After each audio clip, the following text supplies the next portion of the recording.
Hello, everybody. Welcome to our first Meet the Expert series. We're very excited to have everybody here today. Happy first day of May. I know here in New York City, we've had a little bit of a gray week, but I'm hoping that this weekend and its beautiful weather will help us all get into that spring mode. Even though we are here at home, we're really looking forward to that. So my name is Meredith McDermott. I'm the Director of Sustainability for the New York City Department of Education. I'd like to introduce myself and also speak on behalf of the whole DOE Office of Sustainability. We're really excited to be here with you all today and hope that you guys like this series as much as we do.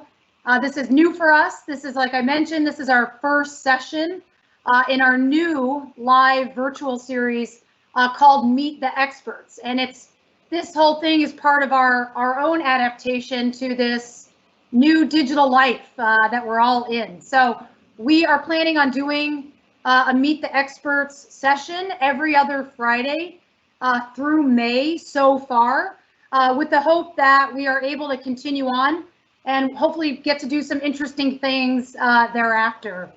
But our Keepin Sustainability Alive Inside series is meant to support online learning, but also, just as importantly, is supporting the sustainability community that we are a part of, that we are trying to help build.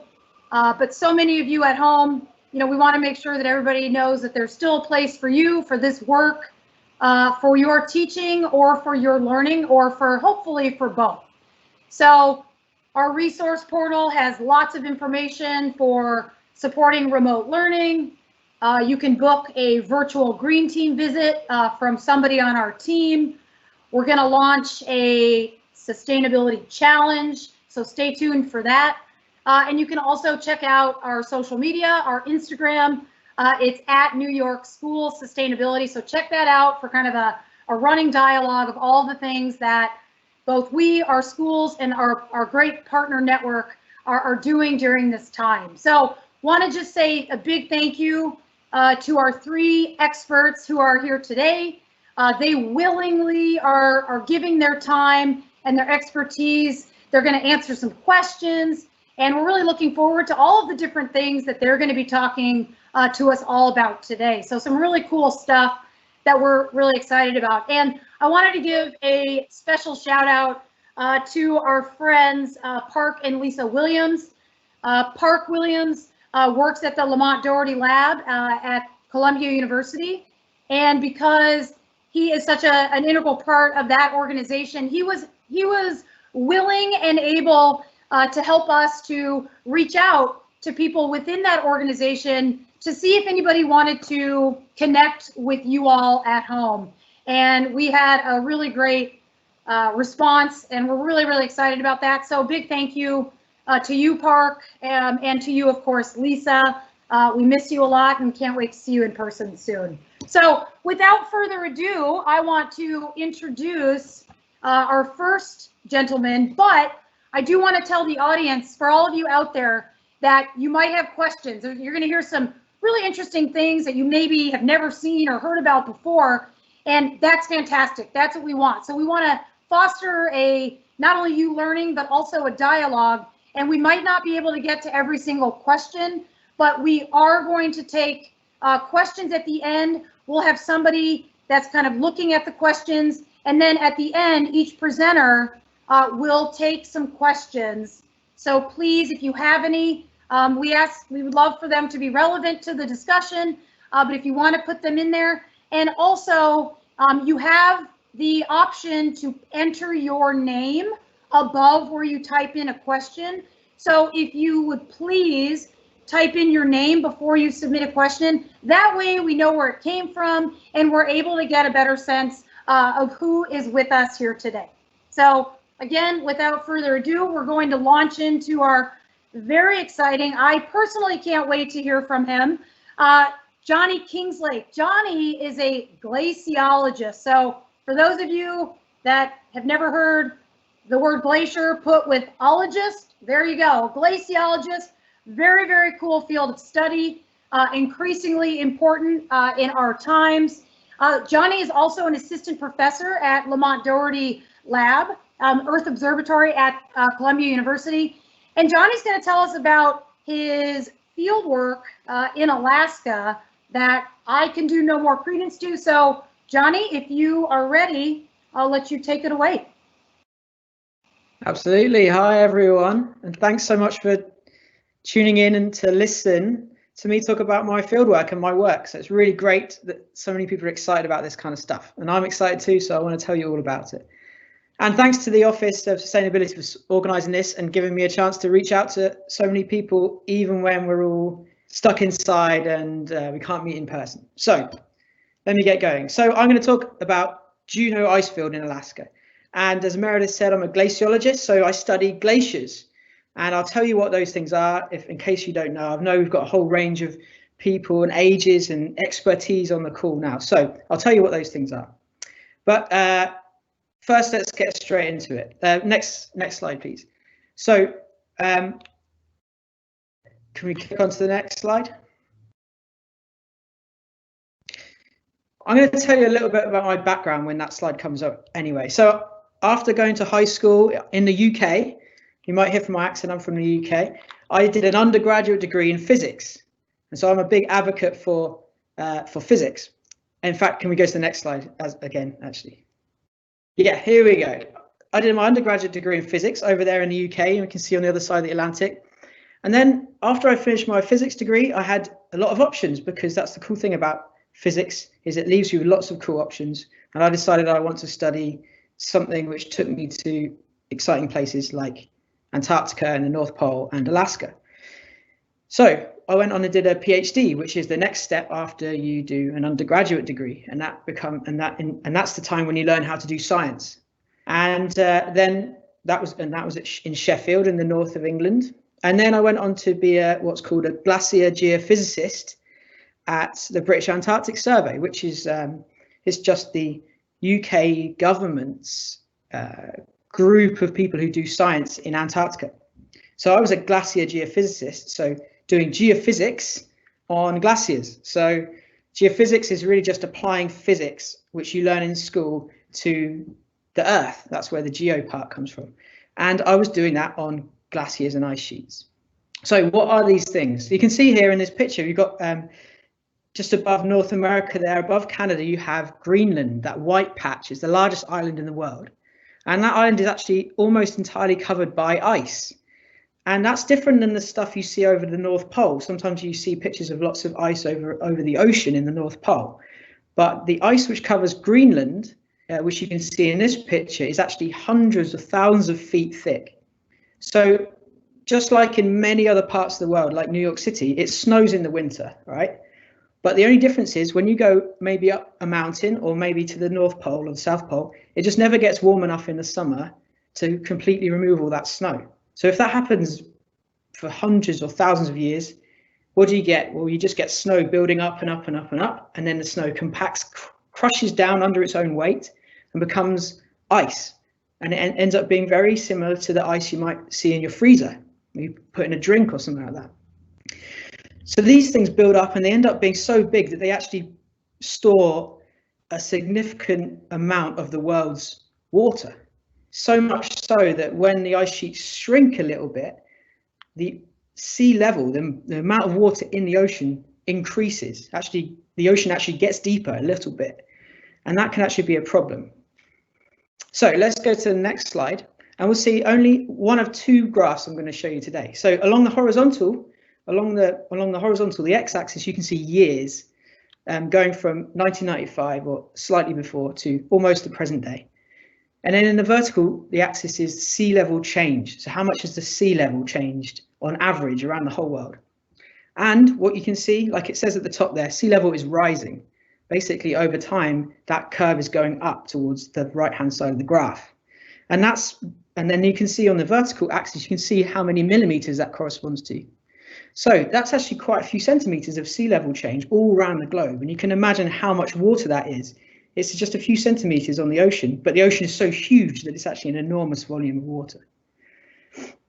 Okay, where's all that coming from? So next slide, you can see that some of this water is actually coming from the ice sheets, these large slabs of ice which sit over Greenland, and there's another one over the South Pole called Antarctica. And so this is another graph, the only other graph we've got here. And now we've got time along the horizontal again, but along the vertical axis, we can see the amount of ice which the ice sheets are losing.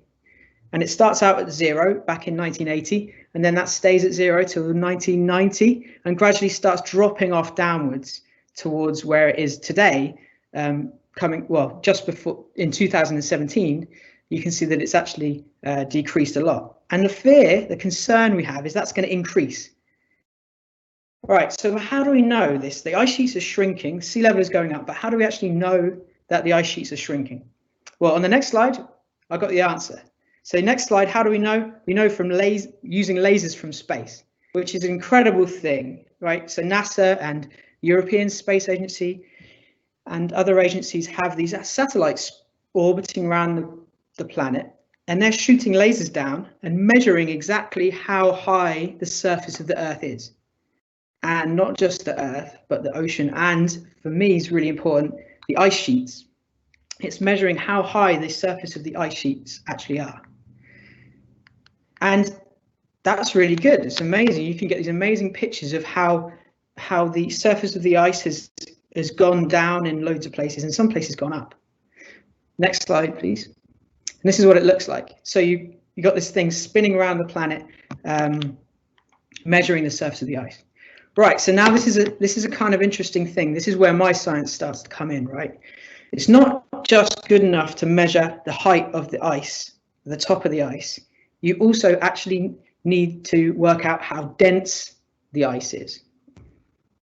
So what I mean by dense, it's like how heavy a block of ice is. It could either be like really fluffy, light snow, or it could be really compacted down ice. And if you melt that block of snow or a compacted down piece of ice, well, the ice has a lot more mass, a lot more weight. So that makes a much bigger difference to sea level rise than if you just melt a block of light snow. So that's what I mean by the density. So the density of the thing matters. That changes over time, and we need to track that as well. It's not good enough just measuring the surface height. We need to see how much is getting compressed down and the density is changing. So on the next slide, the density of the snow matters. And this is a picture of the usual way which we measure the density of the snow at the top of the ice. That's a picture of me drilling through the top 30 meters of the Greenland ice sheet, that ice sheet we saw in the first picture. So this takes, quite a few hours of work, and you measure the density of the ice. And if you're lucky, you can come back sometime later and you can measure how that density has changed. Next slide, please. But we've come up with a way that we think is easier and quicker. So we are trying to develop a method to measure how fast snow gets denser with radar. So radar is the same kind of thing which you see in an airport. You see that thing spinning around in an airport, and it's pinging out radar waves, and it's measuring how long it takes those radar waves to bounce off planes flying around the airport, and measuring how far away they are. So geophysicists, like that word I mentioned earlier, what a lot of us do is use radar to measure stuff inside the Earth. And in this case, we're measuring inside the ice. So we're pinging out radio waves, but sending them straight down into the ice and listening back for all the echoes. And I won't tell you all the details of that, but you can actually use that to work out how dense the snow is. And I can definitely get into that if anyone wants to ask more questions. Okay, so we have this technique. We want to and we'll get back to this picture. This is a picture in Alaska. And so I'll get back to that in a minute, but we've got this technique where we want to test it out in a place with lots of snow. So we look around and we think, next slide, please. We look around and where's a good place to go? Well, Greenland would be great, but it's really expensive and really time consuming to get there. But where also has a bunch of ice and snow and ice And glaciers, well, Alaska.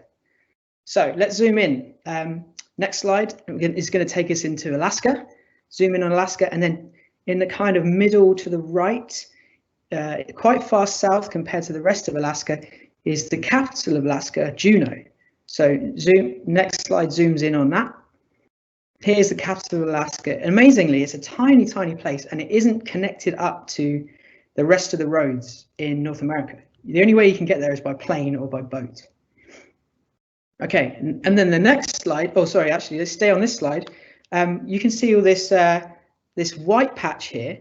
Well, that is a whole area of mountains, which have, like I said before, the snow falls high up in the mountains, but it never gets warm enough to completely melt, and you build up and up and up until you end up with a whole bunch of these things called glaciers, which are really just huge piles of ice, which flow under their own weight, like a fluid, like a syrup flowing down the side of the mountain. And this is why we came to Juneau, because there's this huge collection of glaciers, which you can see here in the white. So the next slide shows a kind of oblique view, looking at it from the side. And there you can see the airport in the bottom of the picture, and looking across, looking up the river there, you can see this thing snaking down, this white thing with a black strip down the surface of it. That is one of the glaciers flowing out of this whole area, which is called the Juneau Icefield. Okay, so we teamed up with this really great organization. So next slide shows, this is the Juneau Icefield Research Program. And this is an amazing thing for anyone who's interested in outdoor adventures or science, outdoor science and earth science. It's a really great thing to look up, because every year since 1947, it's been taking groups of students on traverses, ski traverses of this ice field. And they do science, and they have lectures, and they do mini projects. And for many of them, it's their first experience ever on skis or ever doing any serious outdoor adventure. And they learn all sorts of stuff about mountain science. So we teamed up with them because they have this amazing set of, well, infrastructure. It's a whole bunch of huts, all like places to sleep and eat and shelter from the weather across this ice field. So the next slide shows their website. So if anyone's interested, have a look at that. All right. So now I'm going to start taking on this virtual field trip. That's you know roughly what we're going to be doing, and we're going to be teaming up with this program. And so let's zoom all the way back to New York. So next slide shows us testing out. The first step for any field work is to test out our radar on our campus. This is our campus out at Lamont-Doherty. It's not a very sunny day. It's a bit grey, but it's a beautiful campus, a leafy campus outside, away from the main Columbia campus, which is of course in Manhattan. So we're out here testing our radar, and this is a grad student called Elizabeth Case, who is testing out the radar. And it's always really important to test these things out before you go. And what you can see is she's crouched over a laptop, and there's a cable going from the laptop to the yellow box, which is the radar. It's got all the electronics in it, which we need. And from that yellow box, 2 cables go out to these white things, which look like stuff you hang your laundry on. These are the antennas. And those are the things sending out all the energy, the radio waves. And we've actually got them on their side, and they're pointing at this building on the left or behind in the background. And we were just testing out that we could see the echo of the radar from the building. And you could see the echo, and it ends up being a very expensive, very complicated way of measuring the distance from where you're standing and the building. So really just a way to make sure everything's working. Okay, so we tested all our equipment. Next slide, please. Here we are. So this is starting off in New York City. Here's a couple of bags full of really warm clothing, and I've got my skis there, which I had to borrow off someone. I've never done any cross-country skiing before this trip.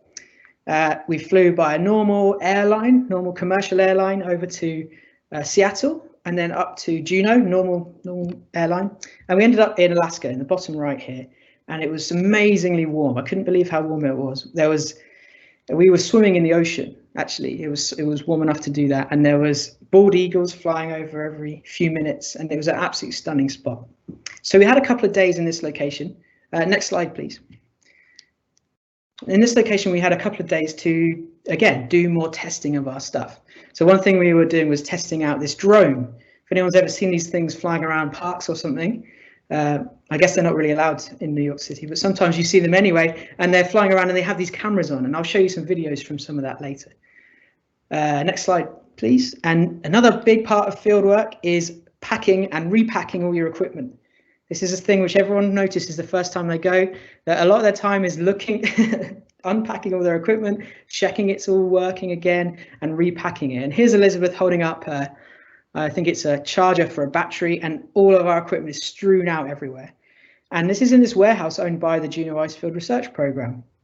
Behind us is that whiteboard, and that's our schedule for when we're going to go on the helicopter up to the ice.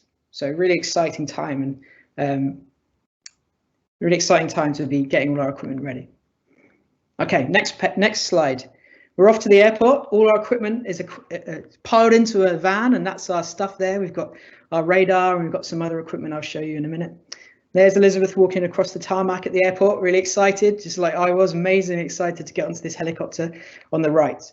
And this is a company which rich tourists go and get helicoptered up to the top of the mountain and ski back down. So we weren't quite tourists, but we were using the same company as they were. So that you see on the side of the helicopter, there's that white rack, and that's for skis. So some of our equipment was getting jammed into that white rack, and some of it was going in the back seat of the helicopter. Okay, and now the next slide is going to show you what it was like flying over the ice field. Hopefully everyone can see the video in the middle there. So somebody like me who's been studying glaciers for 10 years now, it's an incredibly amazing place to be, surrounded by all these things you've learnt about. And sometimes I've seen them before, but I've never seen them all in the same place.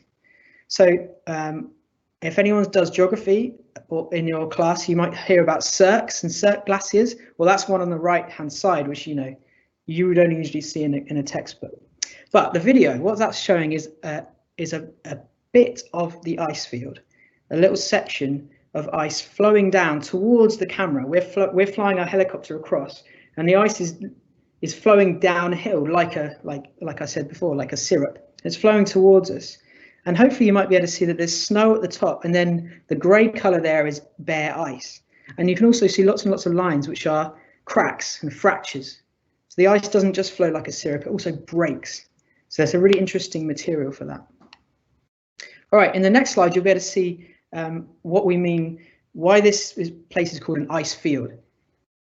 Lots of places in the world have glaciers, just single tongues of ice flowing down the side in a valley, down the side of a mountain.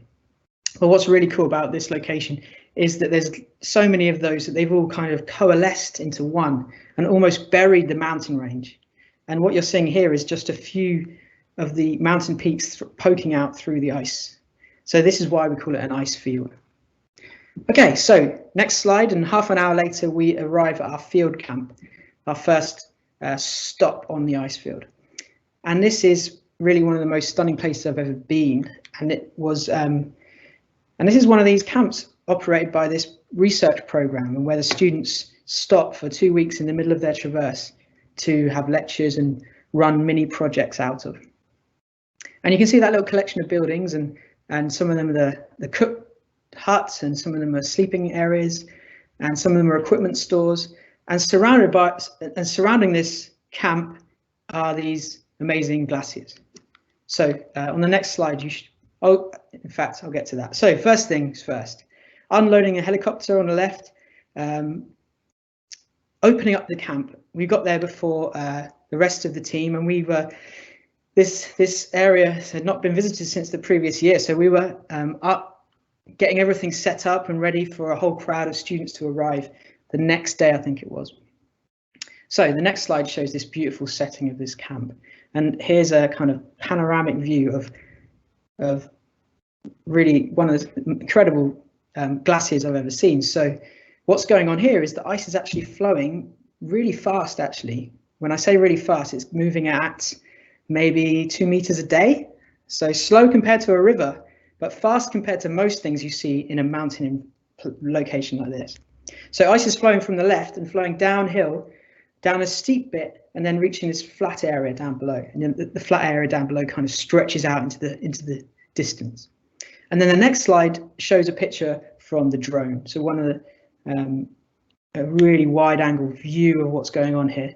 And you can see all these beautiful structures in the ice, these long streaks on the surface and these little ribs across. So all interesting processes going on, all sorts of glacial processes which you might have learned about in your geography classes. All right, but we still weren't where we needed to be. This is just our first stop. So we needed to drive up over the ice and snow up to our actual field site. So this is moving our equipment up to our field site where we actually want to make the measurements. So this thing in the background is a little snow machine. It's really like a motorbike, but instead of a back wheel, it has a big track on it, and the track spins around and drives you forward. And some of you may have been on those things actually, in fact. But this is our pile of equipment here, and we start setting up our equipment straight away. So next slide, you'll see a picture of us, beautiful setting here, setting up one of our radar systems. Remember those systems which are going to start pinging radio waves down into the ice, and we're doing it as the sun went down. The sun only goes down for a few hours here, of course, because we're so far north. So almost you get almost 24-hour sunlight. Okay, so here's me crouching on the ground talking to a couple of students about this radar system. This is our radar, and what it really ends up being is that we drive around on one of those snow machines, set out the radar, click on this laptop, which you can see on top of the yellow box there, and sit there for about 20 minutes while the thing ticks away and does its measurements. And then we pack the stuff up and drive off again.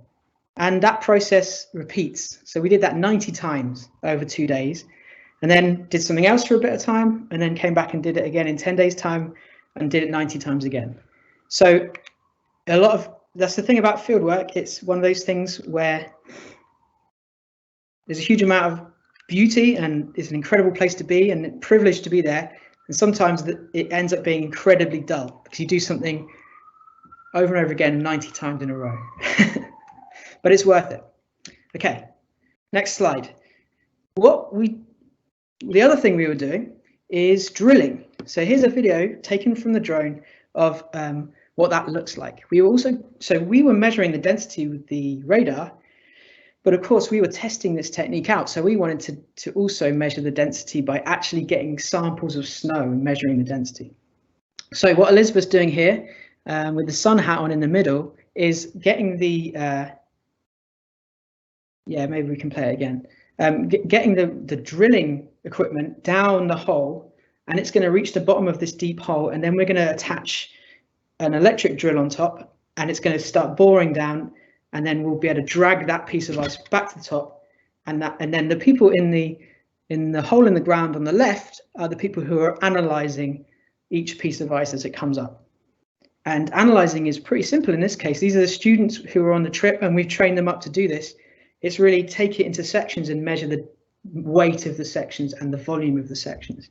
So these are undergraduates like contributing to the science here, because it's a big team effort. We need a whole bunch of people doing all the different tasks, and that ends up being the fun of it. Again, this is really repetitive, but the fun of it ends up being, let's see how efficient we can do this, and how quickly and carefully, of course, but efficiently and quickly we can do this task, which is essentially very repetitive. Okay, next slide again, please. So after 10 days of this, as I said, we did a radar survey, a whole bunch of drilling, and then a radar survey. And 10 days after this, we had to pack up our camp and head back to that field camp I showed you at the beginning. And the next slide shows what that means for the students. This is what the ski traverse is like. Hopefully you can see that. This is the students lined up skiing in a line, because that's the safest thing to do. And they're cross-country skiing, which is really very much just like walking, but with skis on. And that's what they've been doing for the whole 6-week trip. And in this case, they're traveling back from our field site back to that camp I showed you in the beginning. Okay, then the last slide, second to last slide, shows, again, an incredible experience, which is the helicopter flight back down into town. Because again, you're seeing all these incredible phenomena, glacial phenomena, you know, glaciers and mountains and all sorts of things, which I've only seen in textbooks in the past. So here's a helicopter landing, ready to pick us up, and then loading our stuff up. You can see in the middle, and then on the bottom right, everyone's all smiles because they've just had this incredible flight back into town. So I haven't even had time to show you any of the science, but I can talk about any of the results we've got from this fieldwork and any of the practicalities of it, or anything about a career in science. And maybe next time I can come back and show you the results. But that was a virtual field trip to Juneau, and thanks so much for listening. Hey, Jonny, thank you. We have a lot of questions. Great. Couple of them are similar early on when you're talking about the density of the ice. The first one is, how long does it take for the density of a glacier to change? Yeah, great question. It's a really good question because it really varies. In a place which is really warm, it happens maybe in 20 or 30 years. So a piece of snow which falls on the top, it gets gradually buried. It's buried quite quickly, actually, and it is quite warm, so it densifies. It gets denser very quickly. In another place where it's really cold, like the very middle of Antarctica, it can take hundreds of years, thousands of years, in fact. So it varies hugely between different places. And what about the density? What effect does the density have on Earth? Well, yeah, that's a good question. The density of everything on the planet, all the rocks, the ocean, and the glaciers, and the ice, and the snow, affects the gravitational pull of the Earth. So what people actually do is they go around measuring how strong gravity is, believe it or not. You can actually measure variations in how strong gravity is. So if you fly a satellite or a plane over a mountain range versus a desert with no mountains, like a flat area, there's more gravity if you're above a mountain range than if you're above a desert, which is incredible. And they use that information to actually work out stuff about the subsurface. They might want to actually know how dense the rocks are in that mountain range. So the density of the snow, if it's a little bit lower than the density of the ice, that will have a small effect on the gravitational pull of the Earth. But that is a very tiny effect. The main effect it has is on how high the surface of the ice is, which is why we care about it. Okay, that ties into this next question. What is the most dense ice sheet you have measured? The most dense ice sheet is actually you can't get any more dense than the ice in your freezer. Doesn't matter how crushed well, you could technically if you really had like a really high like a machine to crush the stuff down. But in glacial places, you really just get up to the density of ice which you know about in everyday life, and you can't get any higher. So even at the top of this smaller ice field in Alaska, we drilled through to ice which had gone through its complete process of snow to ice. And because this place is so warm and actually getting warmer because of climate change, that was only about 20 meters down. So by the time we got down to 20 meters, we were already at full blown ice, which was really cool. Actually, I was really pleased to be able to drill through that and see that. The other thing, that all the snow was so warm that there was so much melting of the ice and the snow that the snow was totally saturated with water as well. We were drilling through essentially an aquifer, if anyone's studied that before. Also, this is a personal question. Why did you pick this job? You shared some of your background in the beginning, but did you share specifically about why you became interested in glaciers? Well, one thing I said was that doing a physics degree left me with lots of options, and I had the choice to, I wanted to study something. And one thing that I realized was I was finding that anything I looked into in detail, any topic within science, I found myself being really interested in it. So I thought, well, if I can be interested in anything, why not study something which is going to allow me to go to some really amazing places and could be important for people as well. And the reason glaciology is important for people is because it controls how the sea level changes. And although I didn't really talk about that, that actually has a real important effect on people who live near the coast, like New Yorkers. it makes flooding more, sea level increases, and that causes flooding to become more frequent and more severe. So the story, to go back to my career path, is really that I decided I could be interested in any science, so why not do something which is exciting and important? So I chose glaciology, and eventually I could fulfill my ambition of going to Antarctica. So a few years ago, I also went to Antarctica, and so that was it. That was the reason. That's cool. 2 questions about the size of glaciers. What was the biggest glacier you ever measured, and did the size surprise you? And they also ask a question, what's the smallest glacier you measured? Oh yeah, well, the biggest glacier I've been on was 1,000 meters thick, which is 3,000 feet thick. And how high is the Empire State Building? You know, it's many, many, many times the thickness of the Empire State Building.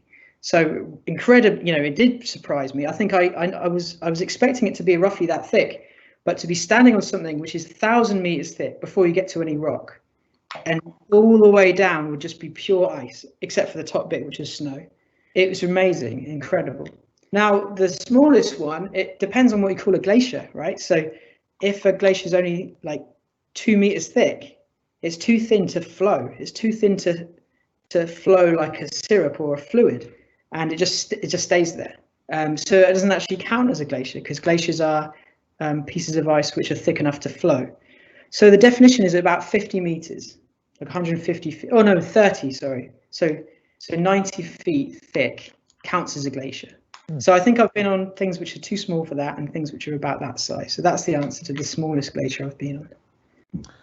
Is there a better time of the year for your team to study glaciers? Yeah, we're always in the summer. So in Alaska, we were in July, and in Antarctica, I was there for January and December, because of course the seasons are flipped. It's called in the austral summer. So in the southern hemisphere, the austral summer is December, January, February. So you don't really go into these places in the winter usually, unless you're some kind of extreme mountaineer person. If you want to do science somewhere, you just want to make it as easy as possible, because doing science in the field is hard even in the best of times, because you're battling the elements. So we would always go in the most favorable weather we could find, which is in the summer. 2 more questions about the cold weather. How cold was it when you were in Alaska, and how did you adapt to the cold weather? Yeah, it's a good question. Alaska, we were told to prepare for cold weather and rain. We were told to buy the most expensive rain gear we could afford. And so we did, but we were incredibly lucky, and we had like blue skies for 10 days, except for one day when it was raining. So it got cold at night because it was clear. So maybe it goes down to, 10 degrees Fahrenheit, but not really that cold.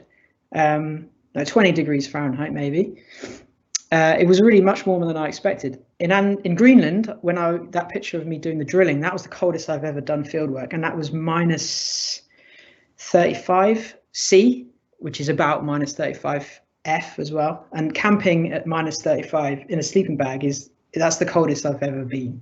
It's just about doable. Like, we weren't in any danger or anything, but it was just not comfortable at all. Yeah. And then another question about preparing for the cold. How do you and your students not only prepare for the cold, but for the physical aspects of this job? Do you have to get first aid training or have cross-country skiing capabilities in order to be on this team? Yeah, we didn't have any skiing experience. Some of us had never been skiing at all. So that wasn't a problem, because it's actually pretty simple if you're not doing anything extreme. It's quite easy. First aid, I have had first aid training, but I'm not highly trained in that, really. Physically, it's more like stamina. You do long days and you're quite cold for a long time. So it's something that most people can probably do. You don't have to be super fit, but you just probably have to be mindful of your limitations. So careful not to overdo things, and resting, and everyone's always very careful to drink lots of water. So it's very much like the opposite of a sport. It's like you're not pushing yourself physically. You're always trying to look after yourself and look after everyone in the team. So you would never put yourself in unnecessary danger by becoming ill or spraining an ankle or something like that, just by overdoing things. So really, it's not a big aspect of the challenge, the physical aspect. So it's very accessible in that way. Well, thank you, Jonny. That's all the time we have for questions. Appreciate your presentation. No problem. Thanks very much for listening, everyone. We are so grateful to you, Dr. Kingslake. I think it really, reminds me as a scientist myself, how much of the real realm of scientific fieldwork, it's really just about measuring and counting and being very patient.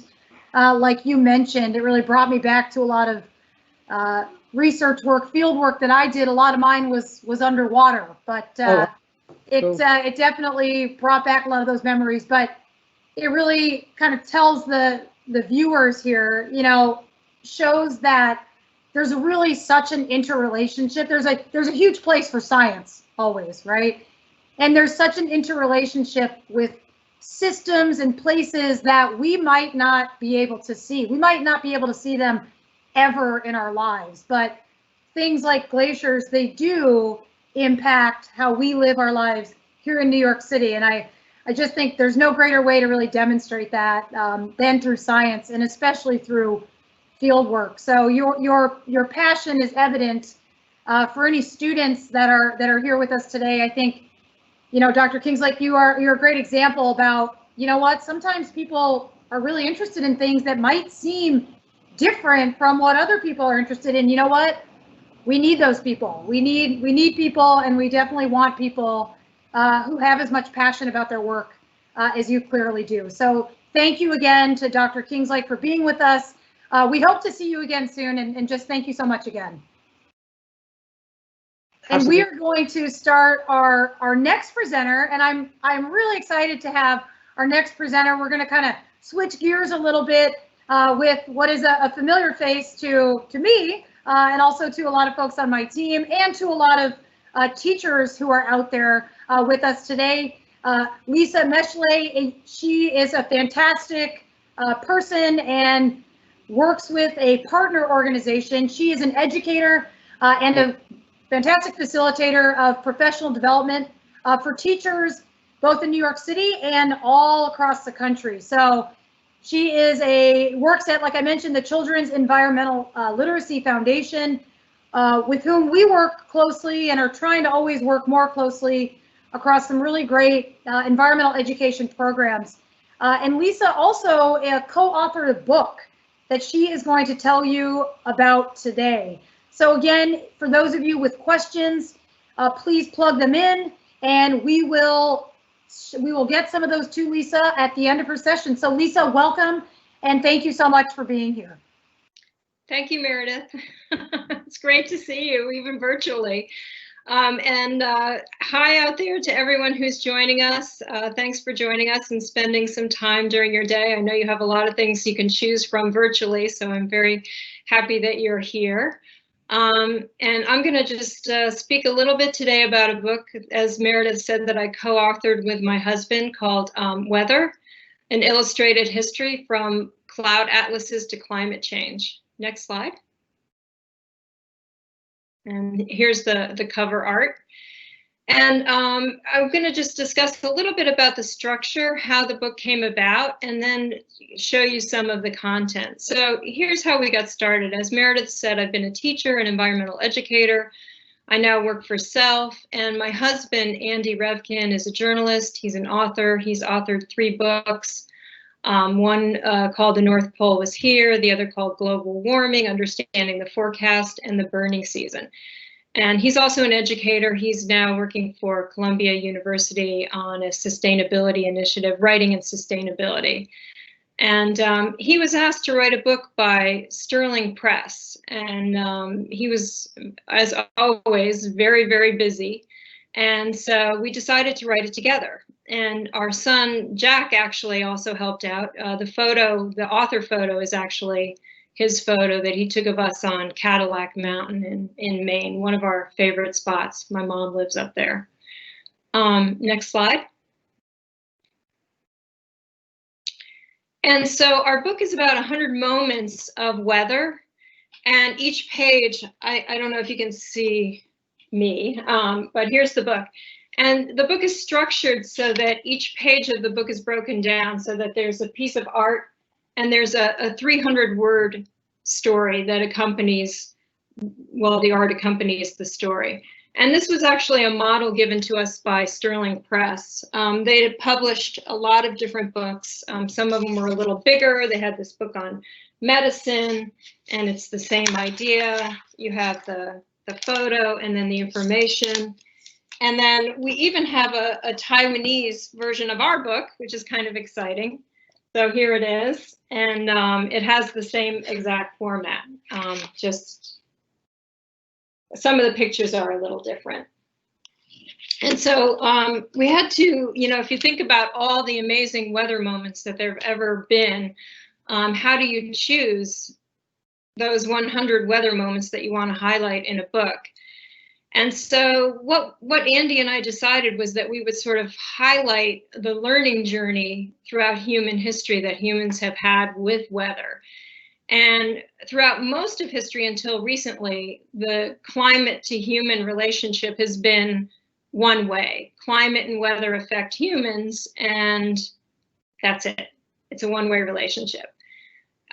Recently, in recent history, our behavior has begun to impact the climate. And so it's become more of a two-way relationship. And so we had our criteria. We wanted it to be a learning journey. And then we had to figure out, though, where are we going to start? Where are we going to finish? And what are we going to put in the middle? And so I was hoping that everyone out there might answer my question to them, which is, if you were going to write a book on weather, where would you start? Next slide.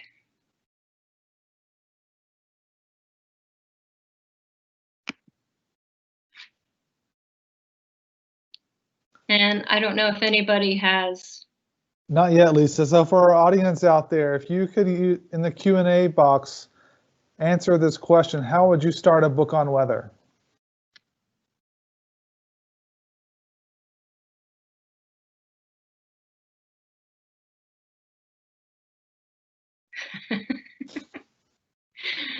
That's okay. I can share my answer. I would first want to understand more about what weather is and what causes it. Ah, that's a good idea. Right. So next slide. Yeah, we started our book on the atmosphere. So you can't have weather without the atmosphere. So when the Earth gets an atmosphere, then you can start having weather. And most weather takes place in the troposphere. And so that's where we began our book. But Andy and I are not really experts in paleoclimate. So we invited somebody, a geologist named Howard Lee, whose work is focused on early Earth. And he actually kicked things off. He wrote the first couple of entries to our book. And that's another thing about writing a book, is that if you have somebody you can collaborate with who's an expert who can help you, just as you would in school or in anything, it's always great to bring those expert voices in and have them be a part of the conversation. And so next slide. And so we haven't gotten any responses, but yes, actually, Lisa, I just hit publish on a lot of them. So you're getting stuff about, I would start backwards. I would start writing a weather by writing a fictional story that tells the secret of weather, weather in the troposphere. I would start with major storms. And I would also write about climate change and how weather differentiates from climate. Oh, neat. Yeah. Those are some great ideas. Yeah, no, I think we have enough material that we could write another book at some point, and so I'll definitely think about incorporating some of those ideas, because those are some great ideas. And so our last weather entry in the book, if people want to think about that, and we can probably get back to those answers in a while, but if you had a weather book, what would be your last one? And so what we did was we projected 100,000 years into the future. In 100,000 years, what do we think the weather is going to look like? And we did that from the date of publication of the book. So it was, 100 102,218. 102,018. And so one of the things is that if we keep on this current track of the way that we're going, and there's a question mark after this, because we don't really know what the weather in the future is going to be like. A lot of people make predictions, but really it is our call. It is humanity's call, because we do have a two-way relationship now with weather. And so we are impacting the weather. And so we do have an opportunity here to take the future of weather and climate in our hands. Next slide. And so in between the beginning of the origin of the atmosphere and today, there are a lot of really great weather moments. And we chose the ones that we thought would be the most fun and interesting to read about. And so I chose a few moments from the book to think about and focus on. Next slide. And so in ancient times, people really believed that the gods controlled the weather. If the gods were pleased, the weather was good. If the gods were angry with you, the weather was bad. And Aristotle, whose work we're going to just briefly discuss, was one of the first people to look at weather from a scientific perspective. And he was a Greek philosopher who studied many, many different topics, from ethics to mathematics to botany and agriculture. And he described his weather observations in a book he called Meteorologica. And today we know meteorology is the study of weather. And pictured on this slide is his description of the water cycle. And around the same time that Aristotle was thinking about weather, they were also thinking about weather and the seasonal changes and ways to track the seasonal changes in China. And so Wang Chong also, just about 200 years later, wrote a description also about the water cycle and his thoughts on how the water cycle works, how water travels around and around and around. Next slide. And so, what are the characteristics that make a good scientist? That was something that we thought about all the time while we were writing the book. And Shen Kuo was a Chinese scholar, an engineer, and a government official who lived during the Song dynasty. And he wrote a book in 1088 called Dream Pool Essays, where he attempted to describe all kinds of weather events like tornadoes and rainbows.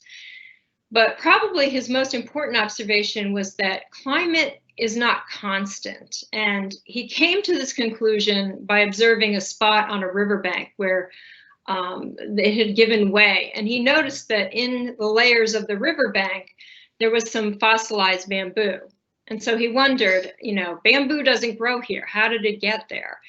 And so this led him to conclude that it's possible that climate changes over time. So he was the first one to think about the idea that climate can change or climate change. Next slide. And so you have weather, you have people making observations of weather in a very scientific way. And then people began to think, all right, well, we have all of these different things about weather. We know it's hot, we know it's cold, we know the weather can change, but how much does it change? How do we quantify the change that happens? And so how do we measure weather, basically? And so the idea of measuring heat in a quantifiable way emerged from Venice, Italy, and Galileo, who's known for many, many things, but for one thing was he produced a set of instruments and he called them thermoscopes. And the thermoscopes worked by the expansion and contraction of water. So as the water heated up, the water expanded, went up into the tube, and as it cooled, the water contracted and the water level dropped. And it's actually very, very similar to the way modern day thermometers work. And I know as a teacher, I had students sometimes make thermometers, simple thermometers, and it's very much the way it works through the expansion and contraction of liquids. Next slide. And so I think we could have probably done a whole book on just Benjamin Franklin. He has some amazing weather moments in his lifetime. Probably the most famous one, which most people know about, was his lightning experiments. And those led to the invention of the first lightning rod. But during his lifetime, he also made 8 trips across the Atlantic.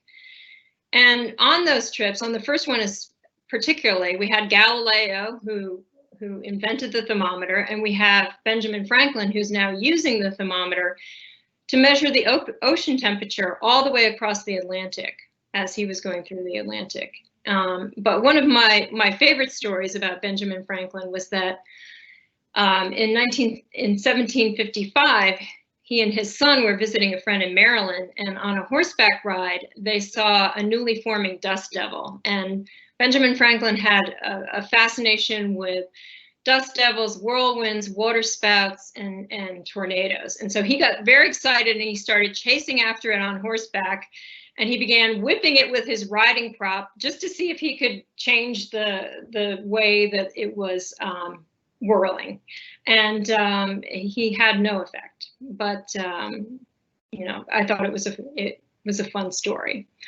And the photo that's here is actually, oh, thanks. The photo that's here is actually Benjamin Franklin's drawing of a water spout. Next slide. And so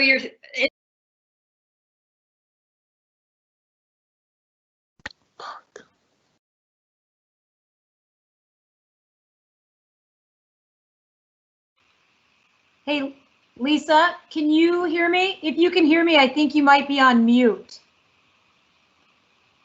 You might have muted yourself. Oh, okay. There you go. Yep, Yeah. we can hear you. There you go. Thank you. Thank you. When did you lose me? It wasn't long. Okay. It wasn't long. Yeah, you're good. That was quick recovery. Thank you. I was just starting to talk about weather prediction and the Farmer's Almanac and when to plant and when to harvest crops. Those are very important things for a farmer to know. And throughout the centuries, weather prediction mostly relied on observation and folklore. But the founder of the Farmer's Almanac claimed that he had a secret weather prediction model. And he observed solar cycles and other phenomena to create this model. And he created this in 1792. And today, in 2020, this secret formula is still in a locked box, a locked black box, in the publisher's office of the Farmer's Almanac. So they still keep it a secret formula. But the popularity of the Almanac grew after an accurate prediction was made in 1816 that was made by accident. And what happened was the publisher accidentally put the January and February forecast onto July and August. And so it seemed that the Almanac had predicted snow in July and August. And the publisher tried to recall all of the books, but the forecast had gotten out, and there was a lot of teasing about, oh yeah, there's going to be snow in July and August. Well, what happened was that in July and August of that year, throughout New England, it actually did snow. And the reason was that Mount Tambora had erupted in 1815 and blasted gases and dust into the atmosphere and lowered global temperatures. So 1816 has also been known as the year without a summer. And 1816 was also the year that a poet, Lord Byron, invited some of his literary friends to his home in Lake Geneva in Switzerland. And one of those people that he invited to come to his home was Mary Shelley. And the weather was so cold and gloomy, they were all stuck indoors. And I think we kind of know what that feels like now with COVID. So Byron, to pass the time, suggested that they write horror stories. And this is when Mary Shelley wrote Frankenstein. But also the Almanac, in terms of thinking about its accuracy, that in 1981, 2 scientists looked at the Almanac, the forecasts, and predicted that they were right about 50% of the time. Next slide. And our book also contains a lot of firsts. Actually, the date on this is wrong. It was 1871, but a lot of, you know, extreme weather events, extreme snowstorms, deadly hailstorms, wildfires, hurricanes. And this is an account of the worst wildfire in North America, which occurred in northeastern Wisconsin and Michigan, which destroyed 3.8 million acres and killed about between 1,200 and 2,400 people. And the reason they don't know how many people were killed was that it was in a very rural area, and they weren't even sure at the time how many people lived in the area. The fire was probably caused by a combination of summer drought, high winds, and the use of fire. They used to use fire to clear the land. And this disaster is known as the Great Peshtigo Fire. And it's not really well known because at the same year, the Great Chicago Fire happened. It was a very dry year, and Mrs. O'Leary's cow kicked over the lantern, and 300 people died in Chicago, and that became the news story. But this slide also has an account of the fire, the Great Peshtigo Fire, by Reverend Peter Pernin. And the only way they could escape this fire was to jump into the water. Next slide.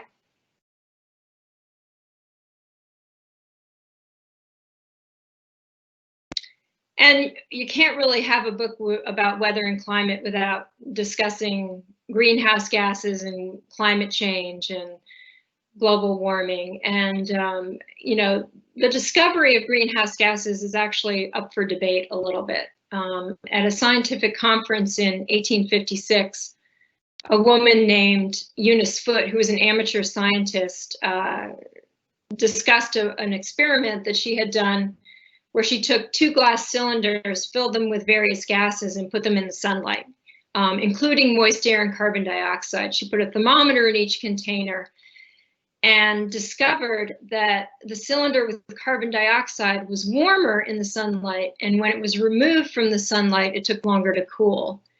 And unaware of her work, John Tyndall, who's pictured here in the slide, had a very elaborate setup for looking at radiant energy. And so he is often credited with the discovery of carbon dioxide as a greenhouse gas. But both of them came to the conclusion that the sun's rays and the effect on carbon dioxide would be that the atmosphere, a larger percentage of carbon dioxide could create higher temperatures on Earth. And by the end of the century, people were beginning to think about carbon dioxide because it was being produced by the burning of coal. Next slide. And Eunice Foote's work on greenhouse gases was overlooked, and it probably was due to her status, not only as an amateur scientist, but also because she was a woman. In fact, the results of her experiment that were presented at the conference in New York were actually presented by a man. But the New York Times last month, acknowledged her contribution to science by publishing her obituary in their Overlook No More series. Next slide. And if you've ever heard that no 2 snowflakes are alike, this is probably the gentleman that has proved that. This is Snowflake Bentley, and he, as a young man, became very, very interested in looking at things through a microscope. He was homeschooled by his mom, and she gave him her microscope. And he began to not only look at things through the microscope, but began to photograph things through the microscope. And he became known as Snowflake Bentley because he photographed thousands and thousands of snowflakes through the microscope. And to do that, he actually had to catch a snowflake, position it with a feather under the microscope, and take a picture. And all the work had to be done outdoors. And in fact, he actually died at the age of 66 of pneumonia. And they think it might have been due to being out in the weather that he caught it. But by the time of his death, Snowflake Bentley had taken over 5,000 snowflake pictures, and every single one of the pictures was different. They were all unique. Next slide. And we also had some inventors who had done things to help mitigate weather or to help people deal with weather. And this is Mary Anderson, and she actually was the inventor of the first windshield wiper. And she was visiting New York City from Alabama and was riding in a trolley car in the middle of winter when she noticed the trolley driver had both panes of the window open because he couldn't keep the glass clear of sleet.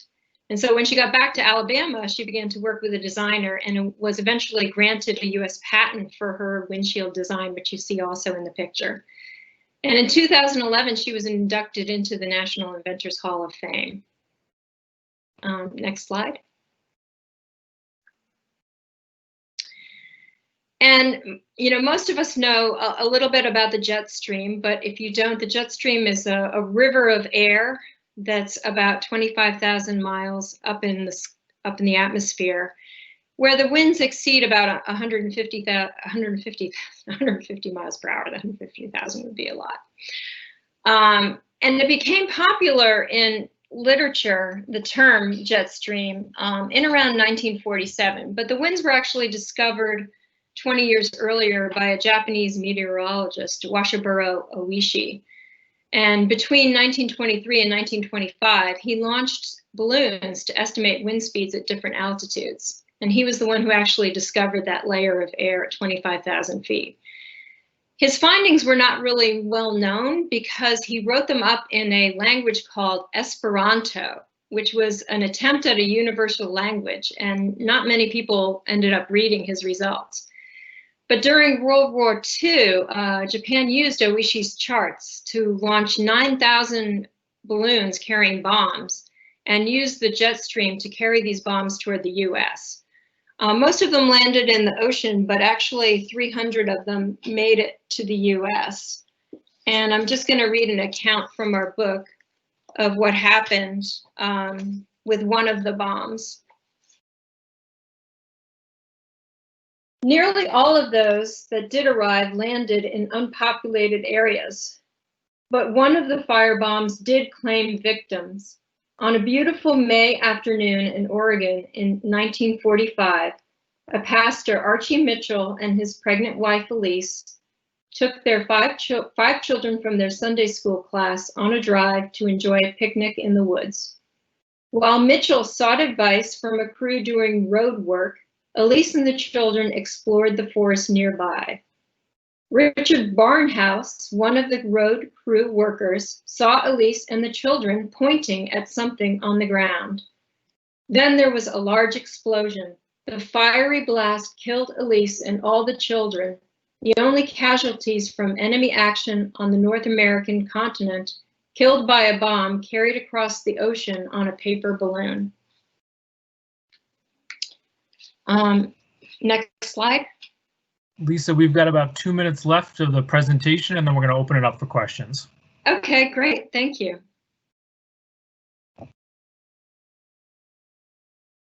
Next slide. It's the last slide.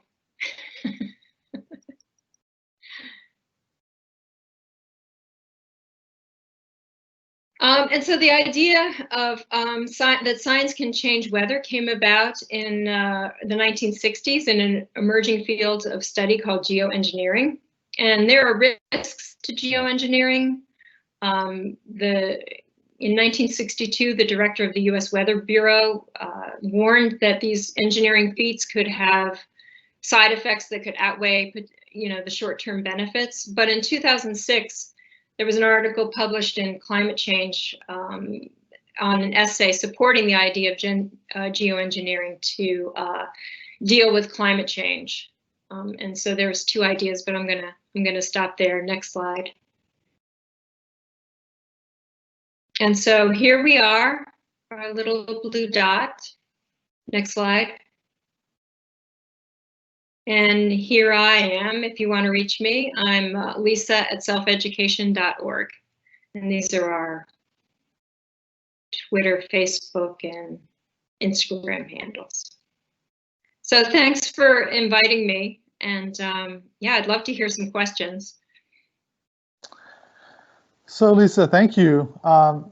Really I have a few comments to share. 2 questions. The questions so far are more science about weather. So I'll pose them. I'm not sure if you're correctly the right person, since I don't know that you would consider yourself a meteorologist, but you might. If hot air rises, why is hot air at the ground? Sorry. If hot air rises, why is it hot at the ground and colder the higher up you go in elevation? Oh, that's a good question. I think it has to do, you could probably ask your glaciologist. I think it has more to do with the density of air than it does so much with temperature.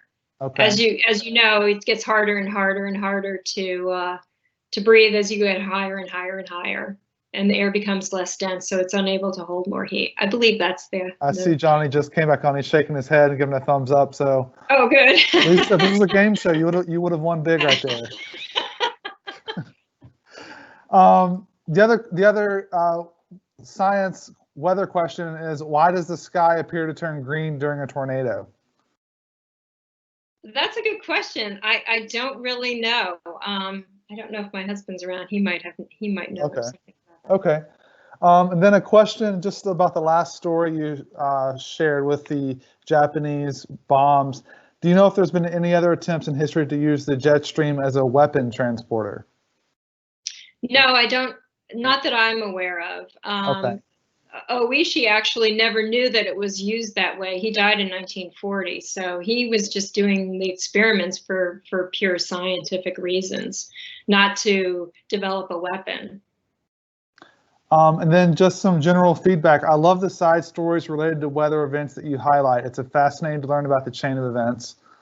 I totally agree. And then a comment from Joy says, great presentation. I love that it was a female scientist who may have discovered greenhouse gases. Do you think that's an experiment we could replicate in the classroom? Oh yeah, I definitely think so. I used to teach weather to 5th and 6th graders, so we used to make simple weather instruments in there. But I think you could, if you can make carbon dioxide gas and sort of trap it, you could probably make it just by a combination of baking soda and vinegar and trap it in a balloon. I'm not sure how you could trap it in a bottle, but I'm sure you could find a way to do that. And then you could put that bottle in the sunlight and see what happens with the gases. And then I just want to make an announcement to our audience. If you have questions, please pose them to Lisa. While we're waiting to see if more come in, I wanted to ask Lisa if you could just share with the audience a little bit about the process of writing a book. I'm sure there's some people out there that may be interested in this process, and you've done it. So is there any advice you would give or where to start? Well, we were really lucky because Andy was, the book proposal came to him. They said, would you like to write a book? A lot of times you have to sit down, other books that he's written, you have to sit down and you have to write a lengthy proposal. So we were really lucky that we didn't have to do that. I would say be organized. Google Docs actually was very helpful. We had everything on Google Docs with links to the artwork and links to some of the information to help draw it together. So that actually was really helpful. And Andy always says that we didn't fight while we did this. We really didn't. We each have our own kind of skill set. I tended to be kind of interested in the stories about people. Andy, my husband, is a climate writer, so those climate stories came really easily to him. And so we kind of had our own bit of things. And he's really the writer, so I was not egotistical, I guess, about him editing my work. That was not something I was worried about. I know he's a really great writer. He's a really talented writer. So, but we did write it together, and we kind of split it up. We wrote different sections and then put it all together with the artwork. And it was fun choosing the artwork. The publisher didn't have much of an art budget, so we looked around and found art that was free, copyright free, for most of the book. And that was kind of a fun activity to do too. Is there a particular story that you maybe shared today or didn't share that you found most interesting or fascinating as it relates to weather? There were so many. One of my favorite is the is the story of the jet stream, because I thought that was such an interesting chain of events, how, you know, somebody as a scientist intends to do something one way and it ends up happening the other way, that it ends up being used for war. There's some really great moments. They used to have on the Thames River, you know, in the 1500s, the river used to freeze, and they used to have fairs out there. So it was a giant festival that would happen out on the ice, and obviously they haven't had those for a long, long time. Gosh, there were so many different moments. I'm trying to think of what some other ones. You know, we had things like polar vortexes in the book, which have become a big thing lately. The Dust Bowl was really interesting too, just learning the history of the Dust Bowl and how farming practices had really contributed to how, you know, there wasn't really topsoil to be held anymore. And so it really took a long, long time to deplete the soil that was there to the point where it just blew away. Getting another question here. Can you once again tell us the name of your book and where it may be available to purchase? Oh, sure. Yeah. It's called Weather, From Cloud Atlases to Climate Change and Illustrated History, and Andy Revkin and Lisa Mechaley. You know, we're the authors. You can get it on Amazon. I know it's there. I know that if you have our bookseller, our local bookseller will, if you order books through, we have a local bookstore called Split Rock Books, and if you call them up, they'll order it for you, and then you can pick it up. I know you can't go into the store, but they have kind of curbside delivery. So we've been trying to do that to keep our local businesses afloat. So, but you can definitely get it on Amazon. Great. Well, Lisa, I thank you for your time. It's been super informative. You've really humanized a lot of the weather and associated human stories with it. So thank you for sharing that. And it's also personally great to know this about you. I've known you for a few years and didn't know you were an author. So thank you for sharing that with us. Thank Yes, you for Lisa. having me.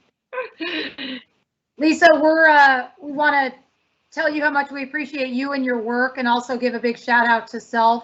You guys have been a great partner over the years, and we're really excited about that. But the real importance of writing and storytelling to really capture the significance of people, of events, of discoveries, I think is so important. And not only, you know, you're writing these things, your husband is a climate writer. These are probably things that a lot of people don't even know exist as opportunities nowadays, right? And I know that when I was a kid, I personally started loving science so much because I read these books about important, significant historical figures, Ben Franklin, Marie Curie, Louis Pasteur, and it really, that's what started me on my road. And so there's no denying the fact that this is a really important aspect to support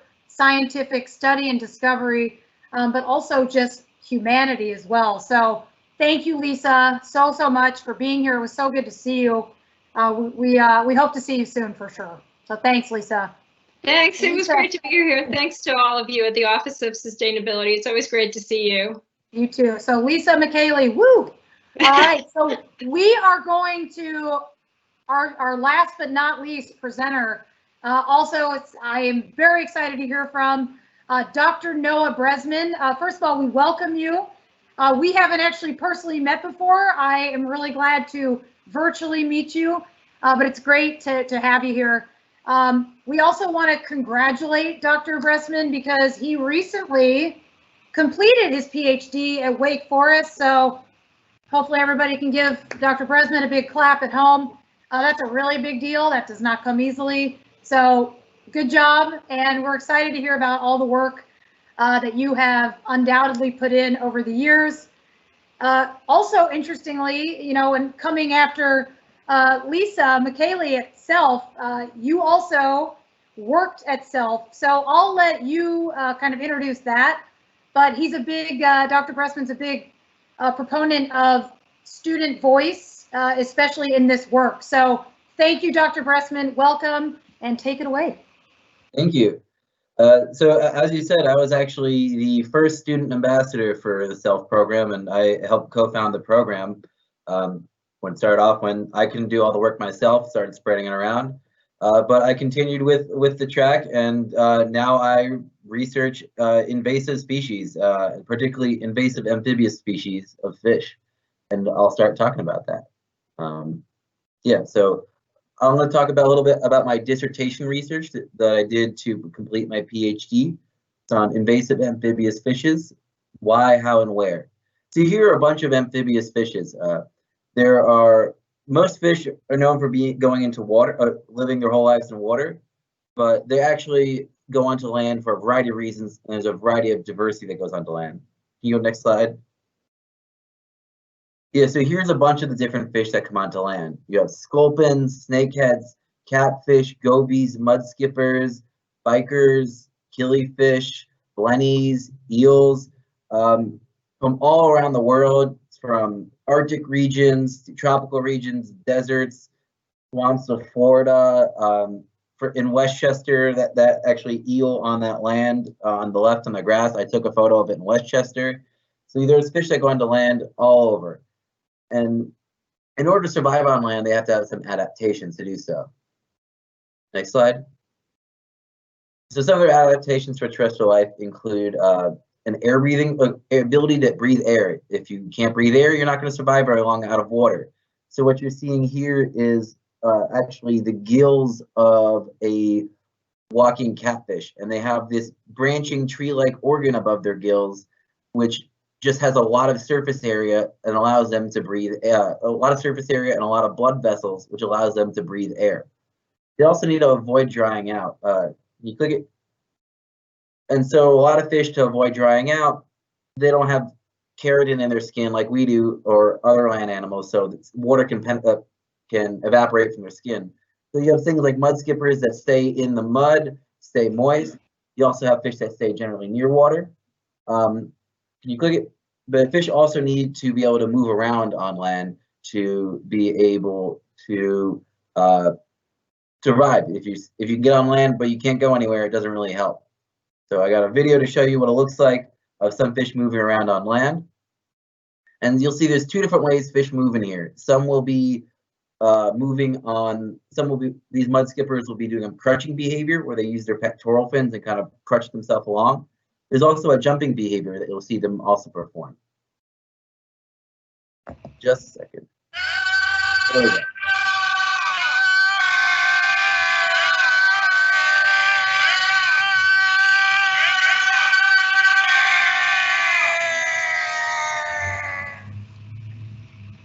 So mud skippers don't actually make those noises, but you can see that they do move around on their fins, and they also do jumping behavior. So different fish can move around in different ways. So the goals of my research were to figure out why do amphibious fishes go onto land, to see how they move around on land, and to figure out where they go onto land. How do they orient? They have fish senses that work in the water. How do they find their way on land, and what do they go for while they're on land? And so I'm going to focus on the first point first. Start off first, why do fish go onto land? That's the first step in an amphibious fish, is leaving the water. So fish go onto land for a variety of reasons. You have some that go onto land like for when the water quality is poor, like this mangrove rivulus, it's a small killifish from the Caribbean. It'll also come out of the water when temperatures are too high. It'll come out of the water in the shade to cool off through evaporative cooling. And it'll also come out when the salinity is not ideal. So if the water's too salty, it'll come out of the water to avoid completely dehydrating. Other fish will go onto land, such as the California grunion, will spawn en masse under the light of the full moon, laying their eggs on shore where aquatic predators can't eat them. You also have some fish that will go onto land to feed. So this is an air-breathing eel catfish that's going onto land and eating beetles, which is a crazy behavior to think about. But every fish is different. Some fish, like the killifish, don't go onto land to feed. The Grunions don't leave the water when it's too salty. They only go to spawn. So you have to look at these on a species by species basis. And so the group of fish I'm going to start with is snakeheads, Channa argus, in the family Channidae. They have an air-breathing organ, like what I showed you in the catfish before, so they could survive for a day out of the water. They're native to stagnant and flooded waters in Southeast Asia, where, let's say, you have a body of water that dries up and accumulates toxic compounds from just accumulating as the water gets smaller and smaller. Or there can be areas where it floods, spreads them out over land, and then when the flood waters recede, they'll be stuck on land. So these behaviors could be helpful. And some studies have tried to describe the terrestrial locomotion, but it's been very minimal. And this actual Walt Disney cartoon from 1959 has more detail than any other study prior to what I did. And basically this says, vicious and ferocious, the Asiatic snakehead, a true fish, cannot abide any other fishes in the same pond with him. He destroys each one, but he doesn't suffer from his own greed and destructiveness. He simply wriggles over land to the next likely looking pond. And so basically that's as much of a description on their terrestrial behaviors as existed. So I wanted to focus on a species that's found in the US. Next slide. And that's the northern snakehead, Channa argus. It's an invasive species to the US, which means it's non-native to the country. It originally came from China through live fish markets, where it accidentally got released into a pond in Crofton, Maryland, actually 30 minutes from where I am right now. And from there, it spread around the country, and other introductions around the country happened. There's population, actually a thriving population in Queens, New York. There's some that have been eradicated in a little more upstate in New York. There's some in Massachusetts. The Potomac and Chesapeake Bay region, there's a lot. Recently, there's found in Georgia, and they also were found in the part of the Mississippi River last year. So soon they'll spread around the whole country. And this spread often is around flooding events, so maybe they're taking advantage of the floods to help them spread. So there's conflicting evidence about the terrestrial behavior from fishermen who catch them and drop them on land and see like, oh, it's wriggling away. But despite this hasn't stopped Hollywood from making numerous horror movies of snakeheads coming onto land, eating puppies and babies and killing people. And so I wanted to separate fact from fiction and figure out, next slide. Do snakeheads even go onto land? Let's start with that. So to do this, I did some experiments where I had these plastic shoe boxes where I filled them with water and put these wooden ramps in there. And then I put a little snakehead in each container and exposed them to a variety of different treatments, and which you can see all these treatments here to see if any of these under any situation will cause them to come out of the water voluntarily. And some of these are pretty extreme, but they're still within the realm of possibility that they may experience in the wild based on some environmental conditions that I found.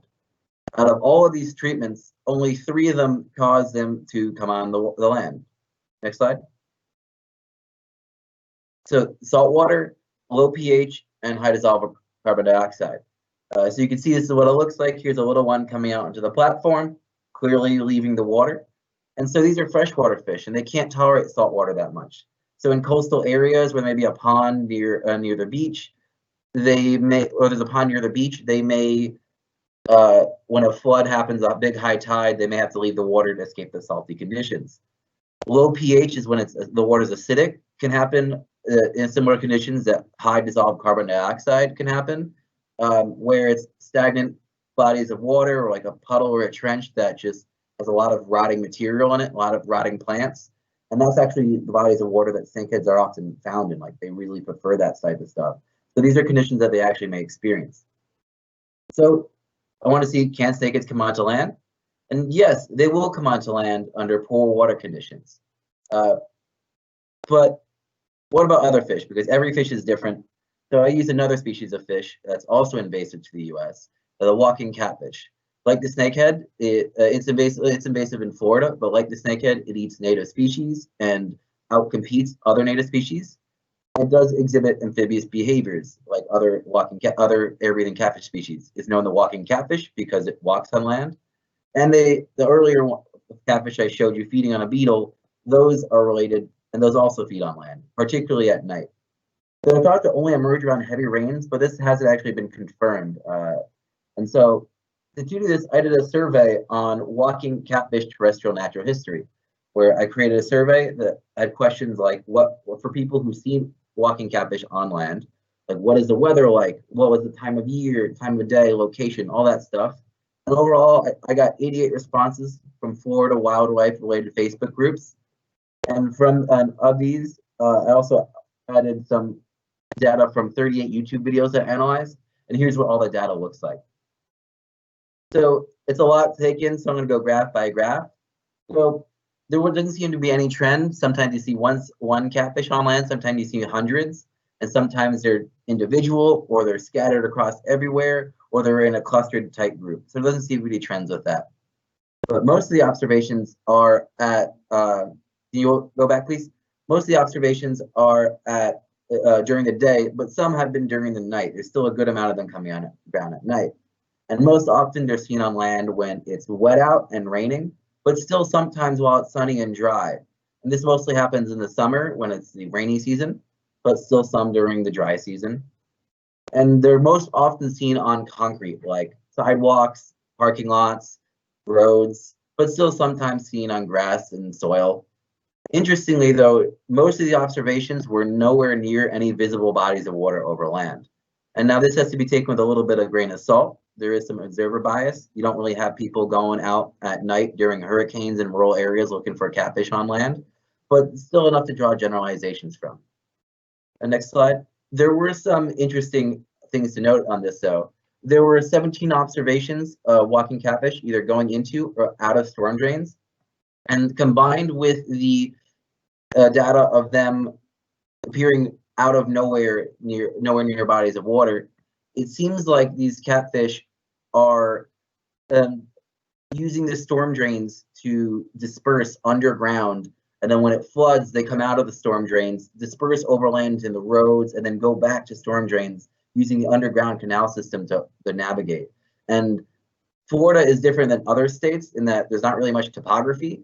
It's all flat, and so there's always water in the storm drains. And based on YouTube searches of Florida, you'll see tons of fish that people catch out of the storm drains. So there's always fish down there, but these walking catfish seem to be able to come out of the storm drains and find their way around on land. And one person who responded to the survey saw about 50 catfish on the ground in a road, and he took home 50 of those to eat, and found worms all around the catfish on the ground. And about half the stomachs of the ones he brought home were those worms. It seems like when the conditions are flooding, they will come out of storm drains, feed on worms and other bugs on land, and then go back into storm drains or nearby bodies of water in the meantime. And also, one person saw a bunch of catfish leaving a pond on a sunny day when it was dry out, and they moved directly upwind to a cypress mound that has standing water that was initially out of view. And so perhaps they're able to detect something in the air and follow that chemical signal upwind to that body of water. Next slide, please. So I figured out why do some amphibious fishes go onto land. Now, how do they move around on land? To figure this out, I used the snakeheads I had from before in a much larger size range. Next slide.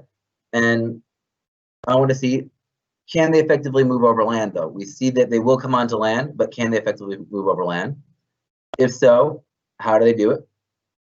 And do the substrate or the type of ground impact their performance? Do they move better on grass or dirt?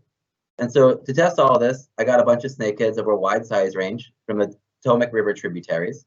I collected them electrofishing on that boat, scooping them up with nets, and I filmed them overhead on land on a variety of substrates. So the substrates are bench liner, which is basically like paper towel. It's a flat surface. There's grass because that's the habitat you see at the shore naturally. We use artificial turf too because that's a more consistent version of grass. And we used that rubber boat deck, which had little grippers, both while the boat was flat and while the boat was tilted by having people on one side of the boat, to see if they can work with gravity and use that to improve their performance. And so we also had to determine the kinematics, which is basically the kinematics is how are they moving, what body parts are they using, and how are they doing that.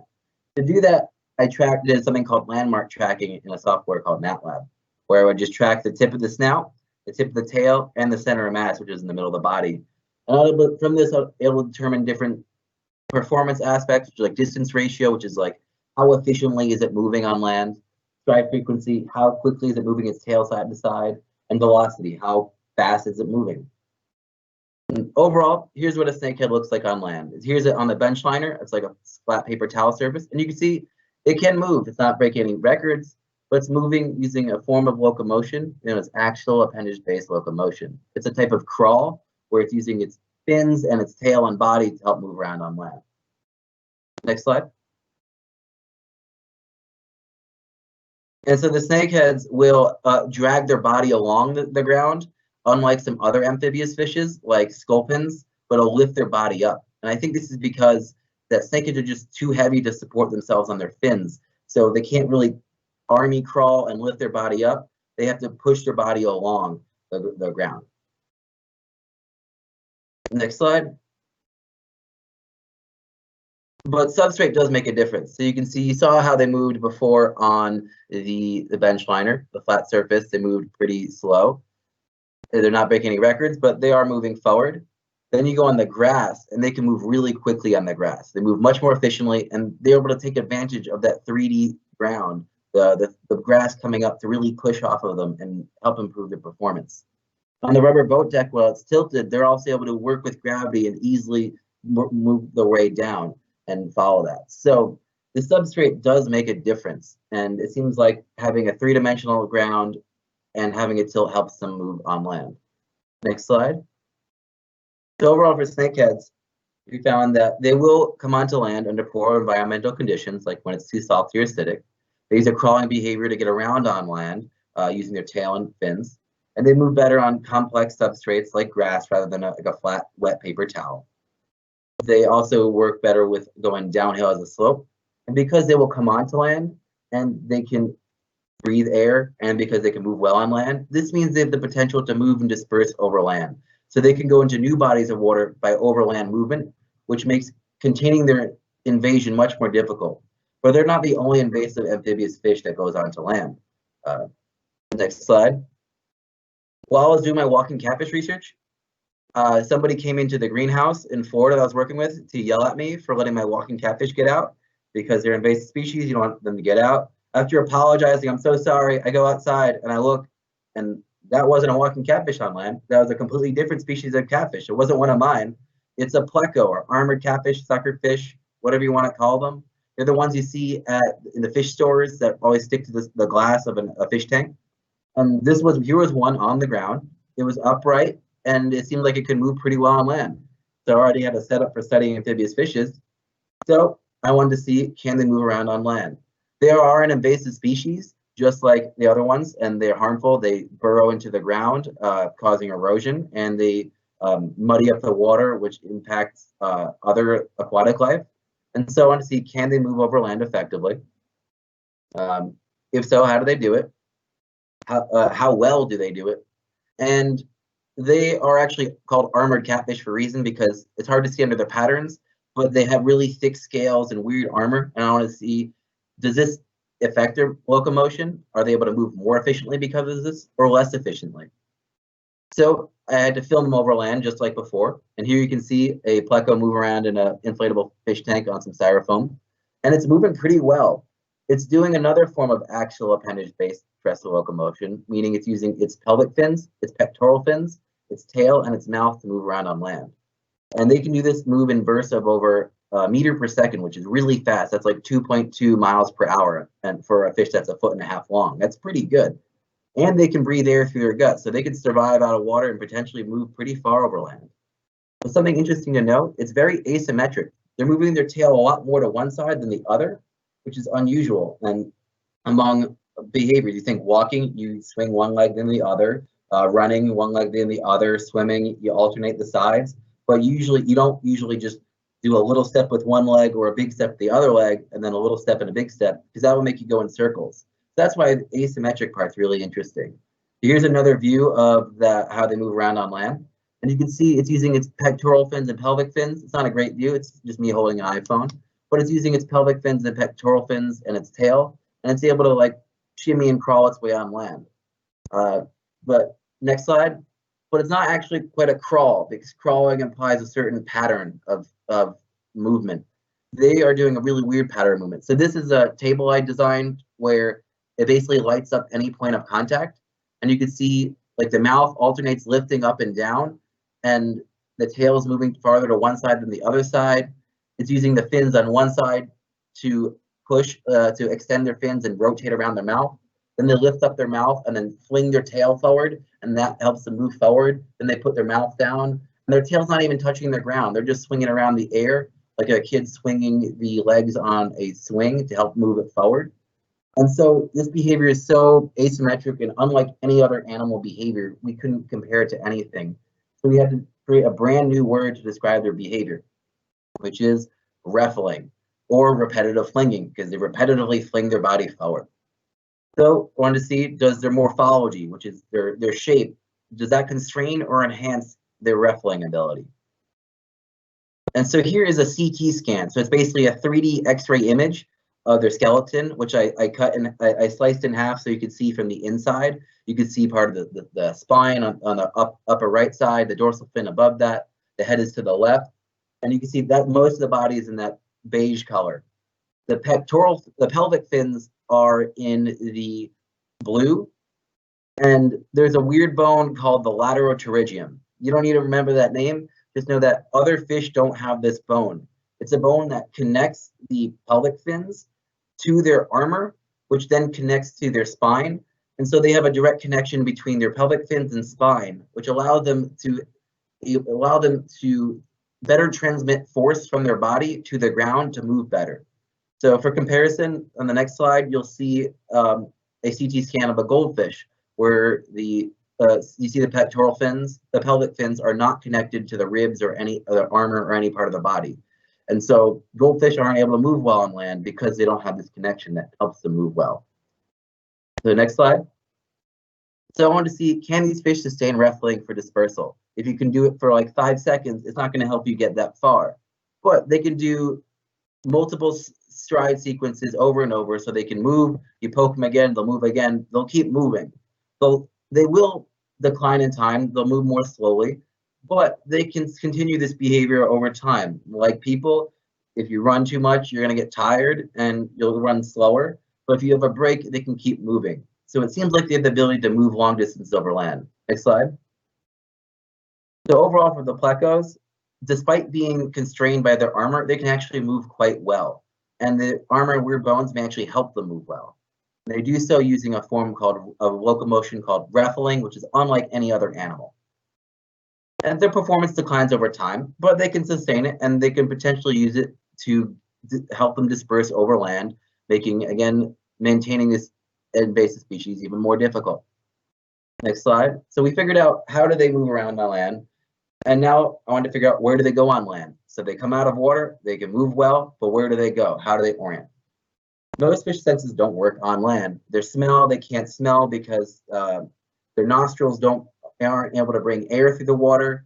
They can only bring water through their nostrils.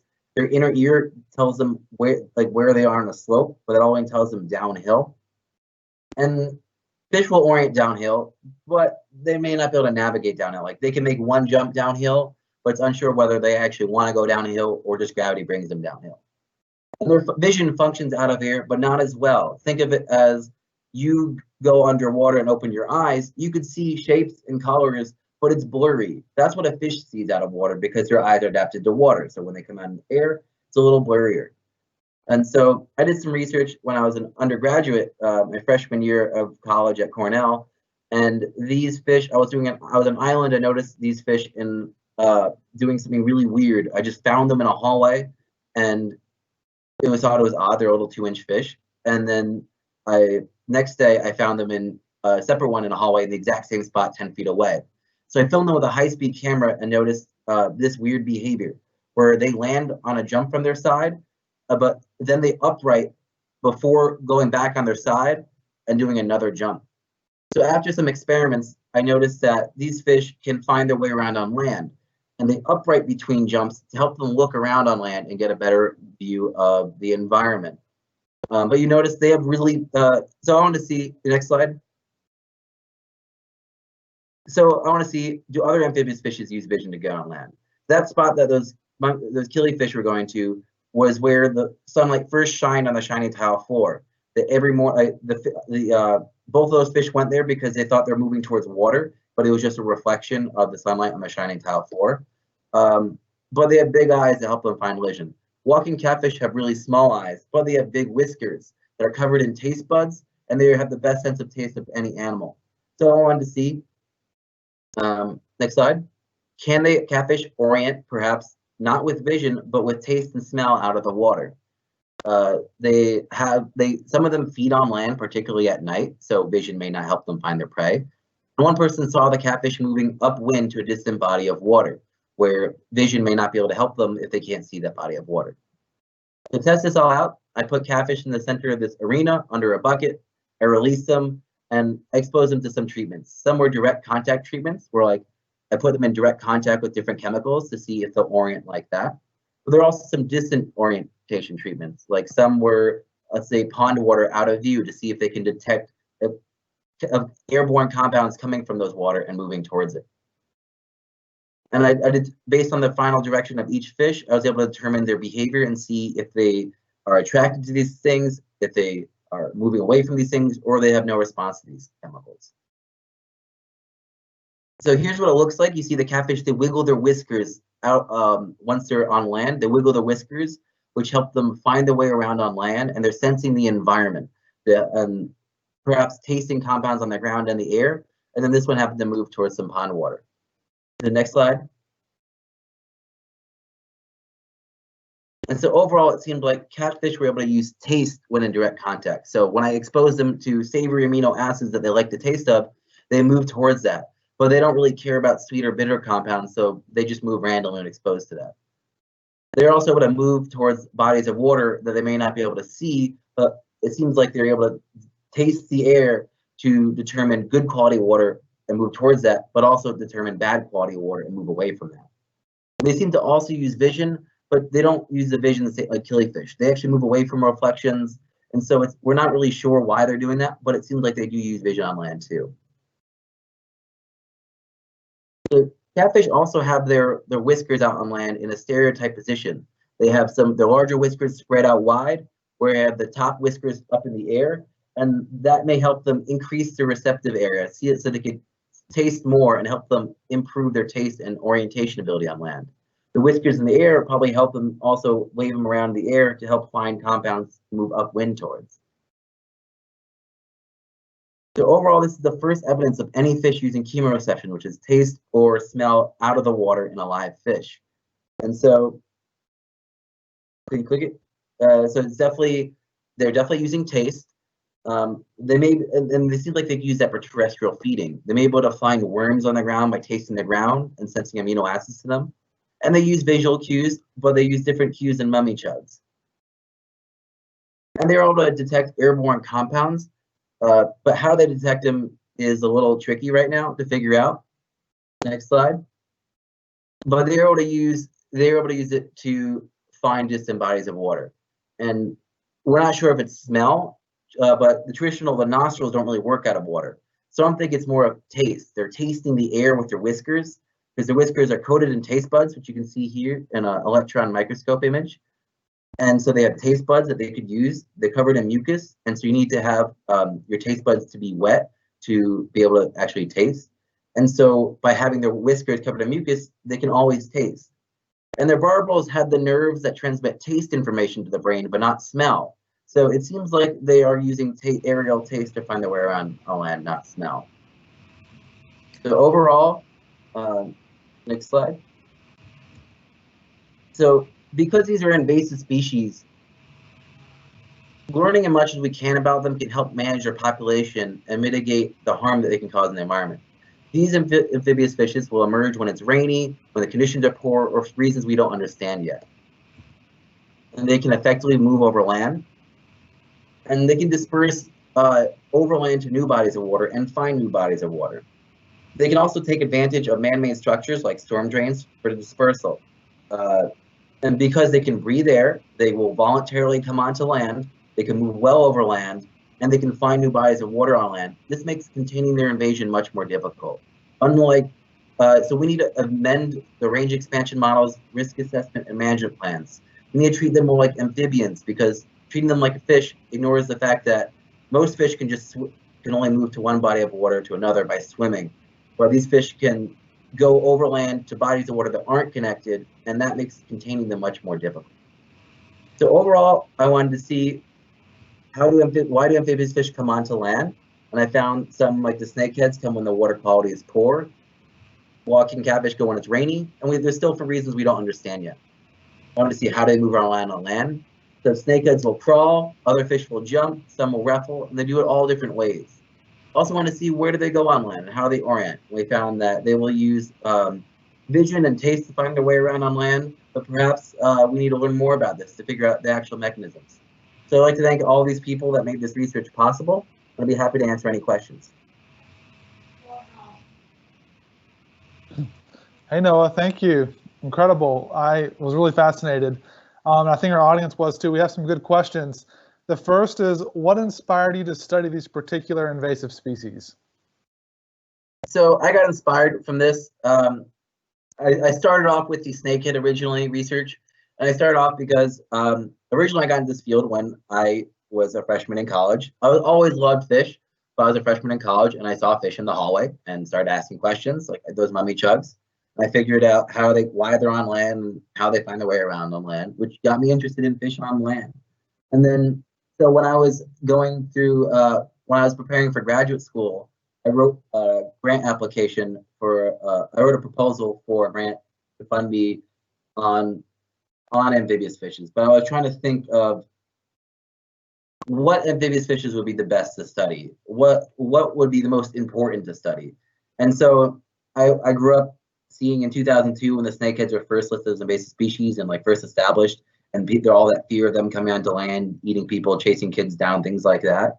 Then when I was writing this grant application, I realized nobody ever actually looked into this, like how they can actually move around on land and stuff like that. So I thought it'd be useful to actually learn and separate fact from fiction from these fish and learn about invasive snakeheads on land to help best manage this harmful species. But I realized there's more invasive amphibious fishes, like there's plecos, there's walking catfish. So I decided to focus my research on these fish because sure, we could learn a lot about the amphibious fishes by studying other species, but these ones cause economic, ecological harm. Eating native species cause extinctions of local species, things like that. And so I thought it would be more important to focus my time on studying these fish, which we could also then use the information we learn about these fish for other fish. So that's how I got into studying invasive species, particularly invasive amphibious species. Since you're a product of the New York City area and we have a lot of students and young scientists watching this, what advice do you have for someone that may be interested, that's in high school right now or middle school, that wants to follow in your footsteps and become a scientist and get a PhD? So the important thing is first, you gotta study well in school. You gotta get good math skills, good science skills, good writing skills. Those are the foundations for a good scientist. So it may not be the most fun to do, let's say, an English class for somebody who wants to be a scientist, but getting those writing skills is really important because a lot of my work is just writing.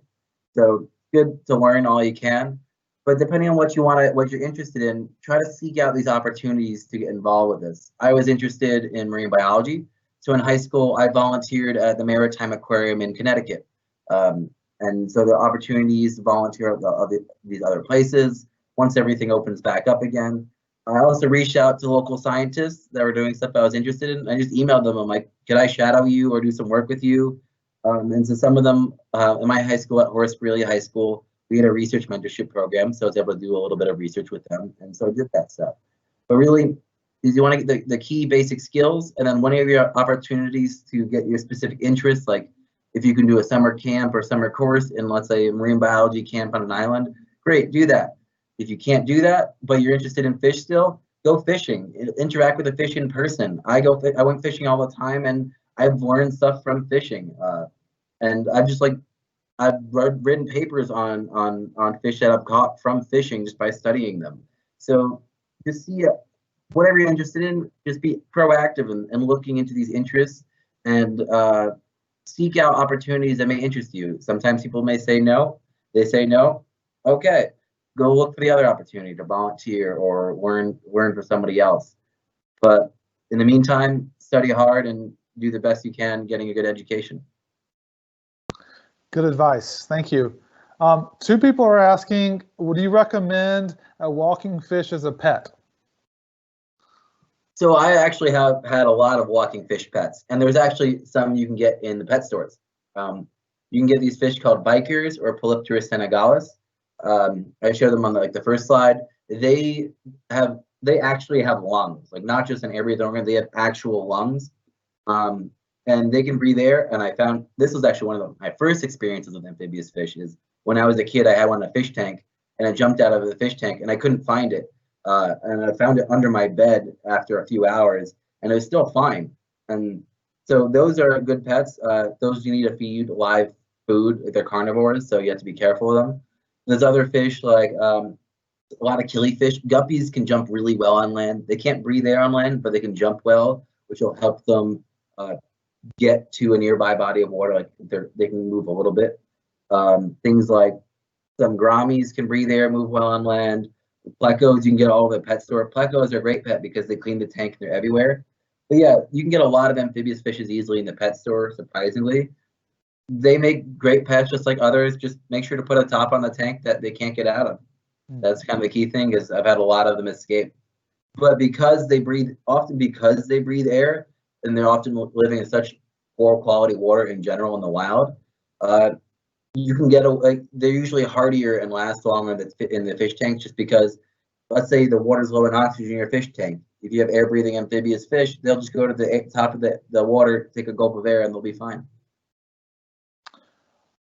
What about, you've talked about several different species, but so this question is not specific, but how often do they live and what do they eat? So different fish will live on land, will have different lifespans and live on land different times. Some amphibious fishes, like lungfish, I think they can live like tens of years at least. And some fish will only go onto land for a few seconds at a time to like go from one isolated pool to another isolated pool. Others can live for up to a couple of months on land, like the mangrove rivulets, which I showed early. They will live in moist logs on land. And most amphibious fishes can't eat on land because they need water to swallow. Some walking catfish species are an exception in that they sometimes will, and mud skippers, in that they'll carry water in their mouth and like kind of spit it out and then suck up back the water with their prey to swallow. But you'll have some fish that will like walking catfish will eat worms. You'll have some fish, let's say like a snakehead, that'll live near the edge of the shore, and it may pounce on like a frog or a snake at the shoreline and then pull it into the water to swallow. So different fish will eat different things, but most of their feeding is done underwater. But there are some exceptions, like the mangrove rivulets will pounce on little crickets on the edge of the water and pull them in the water. But it's just it depends on the species. Some like plecos, they are algae eaters, and they will only eat like algae growing in the tank. Rock skipper blennies, they live intertidally and they live on rocks that grow algae, and they just graze, scraping the algae off all day long. And then when the wave splashes and wets it, they use that water to swallow the algae. And so it really just depends on the species, but there's such a variety with hundreds of different species that come onto land for a variety of amount of times, with a variety of different behaviors. So even on some like moray eels, which they did a good, I think it was in Blue Planet 2, they showed them coming onto land to eat crabs in the intertidal zone. And so it really just depends on the species. Will these snakeheads wipe out other species like trout? So that's something worried about. Right now, I'm going to try to find this out this week and actually go fishing for snakeheads and trout at the same time. It seems like there is some recent study showing that snakeheads are out competing, or at least with trout. There's some they will eat some trout, but it's more of an issue of them eating the trout's prey or eating baby trout, and so it adds competition, and so there's less resources to go around, and so there's going to be less trout. Often though, trout is often stocked fish on the East Coast, so you have to watch your stocking programs. And so trout will probably be okay, just because also trout are non-native fish, except for to the East Coast, only brook trout are native. You have, and Atlantic salmon are native. Brown trout come from Europe, and rainbow trout come from California and the West Coast. So these aren't even native to begin with here, and so they're often stocked. But things like this, some studies on bass that show that there is a decrease in bass population. But in areas where the bass can do well, you'll have both snakeheads and bass, maybe just a lower number of bass than normal. And you'll have, but in areas where bass don't do that well, snakeheads can thrive. They may outcompete bass and just kind of outcompete them from that whole range a bit. So they don't seem to be the apocalypse of invasive species like some other fish, but they definitely decrease native fish and native prey populations. They'll eat like native frogs, native fish, native crayfish, just reducing the population and perhaps diversity. In small ponds, they can have bigger impacts than like larger bodies of water, just because there's less resources to go around. But yeah, they have negative impacts on the stuff, but it's not the end of the populations. Awesome, thank you. Last question as we wrap up. Since you just graduated at Wake Forest, tell us what's next for you in your career. So in a couple weeks, I am moving to California to start a postdoctoral scholar position at Chapman University, where I'll be doing most of my work in Moss Landing and Monterey Bay, studying hagfish slime and seeing if it's working on a naval grant to see if it's possible to use hagfish slime to stop small boats at high speeds by shooting slime at the propellers, just slow them down until they stop. Because hagfish have a really unusual type of fish slime. They can produce tons of slime, and their slime is stretchy and has like these proteins that make it elastic, so it doesn't just ooze through your fingers. It'll like solid, you stretch it, it'll bounce back. And these fish use it as a defense against predators. But because of its weird properties, they may be able to just safely stop a boat propeller from spinning. So I may try to develop like slime cannons for the Navy to just safely stop small boats at high speeds if they need to. A little different than what I'm doing now, but I'm looking forward to it. Just shooting slime cannons at boats at high speed just sounds really fun. Let me just tell you that I used to work I'm a marine biologist by background myself, Noah, and having hagfish in our lab, that when we got to work with them to get them to slime to show students, was one of my fondest professional memories. I love hagfish. They are so interesting. So I think that's super cool. Hagfish are, you guys, for those of you that are online, if you look up hagfish, they are not the cutest fish, but they are very, very cool. And that slime, yeah, probably has very interesting properties, like you said. So that's pretty cool. We also had a pet lungfish. He was an Australian lungfish, Louis the lungfish, and he was a moody gentleman. He was they're nocturnal. He would get very, very active at night. And I love that you mentioned, you know, kind of keeping a top on a tank is so important. I remember he would knock about all the time, and he was a little temperamental, but loved it when we would feed him words. But in the tank, we had like a little rocky ledge where he could come out. They're such interesting. The amphibious fishes are really, really interesting. So we wish you the best of luck, Dr. Noah Bressman. Congratulations again on your, I mean, just getting your PhD is such a big achievement. I love that you're really encouraging everybody to find these opportunities to study hard, but also to explore. And I'm a big believer in that myself. So thank you so much for spending your time here with us all today. And we can't wait to hear about what you're going to be doing in the future, Noah. So thanks so much again. It was really nice having you. No problem. Glad to talk about my research. And if anybody has more questions, feel free to tweet me them or send me to them on Instagram at Noah with Fish. I love it. I love it. I'm a fish lover too. So we are going to wrap it up, guys, and we want to thank everybody for being here with us today. We know you're at your house and you chose to be here with us.